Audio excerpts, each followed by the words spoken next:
Is there a big credibility problem and communication problem for the Indian team selectors? क्योंकि अभी अभी अजिंक्य रहाणे का एक स्टेटमेंट आया that I was ready for Australia and sometimes intent and experience is more important. But इसमें important चीज़ ये भी थी कि he said that there was barely any communication with him, especially someone of his stature and with his experience. अब ये कोई isolated statement होता तो फिर हम इसे इग्नोर भी कर सकते थे, पर अब रोज़ कोई ना कोई सेलेक्टर्स के अगेंस्ट कोई ना कोई बयान दे ही रहा है.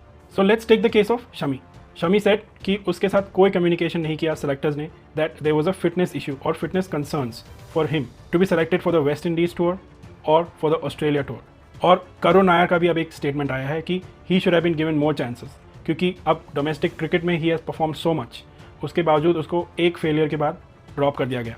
तो ये भी हो सकता है कि because these players were not selected, so that's why they are frustrated and that's why they releasing these statements. But इससे एक थीम ज़रूर अब बाहर निकल रही है कि there is no communication and there is a big communication gap by the selectors with these type of players.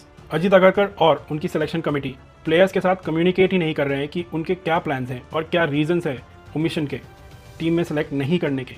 और अजिंक्य ने तो ये तक कह दिया कि selector should be from recently retired players because they understand the modern player and the modern players mindset. Do you agree with this statement? Let me know in the comments.